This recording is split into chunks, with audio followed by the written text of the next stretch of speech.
আমার তো এখন সন্দেহ হয় ইলেকশনটা ঠিক মতো হবে কিনা, সন্দেহ হয়। কারণ ওনার তো প্রিয় দল হচ্ছে জামাত ইসলাম এবং এনসিপি। এনসিপিটা তো খেয়ে দিছে। জামাত হচ্ছে একটা বোয়াল মাছ, ছোট তাজা মাছ খেয়ে ফেলে, পেটের ভিতরে গেলে হজম হয়ে যায়। এখন এনসিপির সবাই দেখেন ইতিমধ্যে আপনার ড্রেস চেঞ্জ হয়ে গেছে, সবার মাথায় টুপি, আপনি দেখেন চেঞ্জ হয়ে গেছে।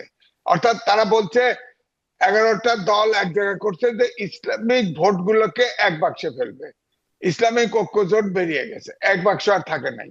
মাঝখান থেকে যে আমি যেটা বললাম অভ্যুত্থানের যে শক্তি, এটা প্রেসার গ্রুপ হিসেবে টিকে থাকা দরকার ছিল, সেটাকে ধ্বংস করে দিছে।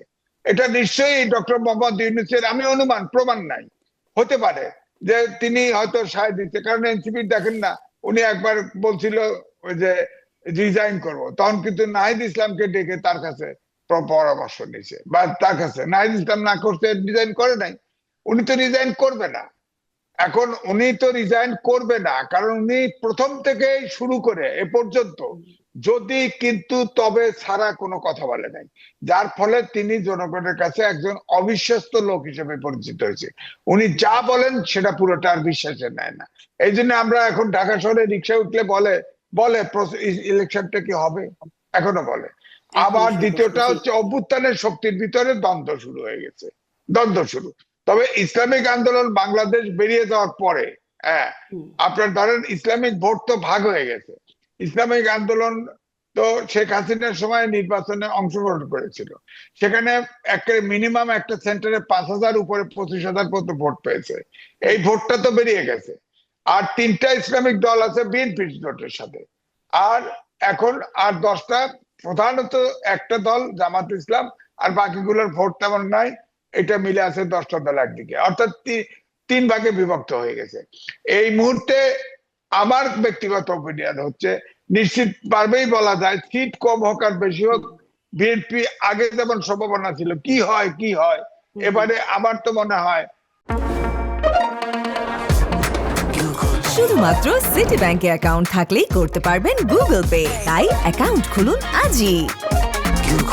যে এবারে বিএনপি সরকার গঠন করবে, জি, হয়তো অনেক কম আর ধন্যবাদ জনাব বেশি। এম এ আজিজ, অনেক ধন্যবাদ। আমি অনেকগুলো প্রসঙ্গ, আসলে আপনি গণভোটের প্রসঙ্গে আসলেন, জোটের প্রসঙ্গে আসলেন, এর আগে আর একটা প্রসঙ্গ হলফনামা, সেগুলো সবই রয়ে যাচ্ছে। একটু একটা একটা করে জনাব জেসমিন টুলি আপনার কাছে আসি। গণভোট এটার বিষয়ে যে সরকার, যেটি জনাব এম এ আজিজ বলছিলেন যে হ্যাঁ হ্যাঁ পক্ষে তো একদম প্রকাশ্যেই প্রচারণা করছে, সবগুলো সরকারের শিক্ষা প্রতিষ্ঠান থেকে শুরু করে সাংস্কৃতিক প্রতিষ্ঠান যেগুলো আছে, সাংস্কৃতিক প্রতিষ্ঠান, ব্যাংকগুলো, তারা সবাই আসলে গণভোটের পক্ষে প্রচারণা করছে। মাননীয় প্রধান উপদেষ্টাও বলে দিয়েছেন যে গণভোটের পক্ষে হ্যাঁতে ভোট দিতে। আপনি আসলে এই প্রচারণাটাকে কিভাবে দেখছেন? আমি আমি আমি মনে হয় শারমিন, আমি আরেকটা প্রশ্ন করি। ধরেন আচ্ছা, পুরো সরকার মেশিনারিজ নেমে গেছে হা ভোটের পক্ষে, ওনারা তো, আমার বক্তব্য হলো ওনার নিরপেক্ষ ভূমিকায় থাকা উচিত ছিল। এই সরকারি তো এসপি আছে, ডিসি আছে, ইউএনও আছে, তারা তো নির্বাচনে এক রিটার্নিং অফিসার থাকবে, তারা তো আইন শৃঙ্খলা বাহিনীতে নিযুক্ত থাকবে। তারা কি করবে? তারা হা ভোটে ক্যাম্পিং করবে? তাহলে তো নির্বাচনে নিরপেক্ষ হবে না। তার মানে কি হাই ভোট সিল মেরে পাশ করাই দিবে?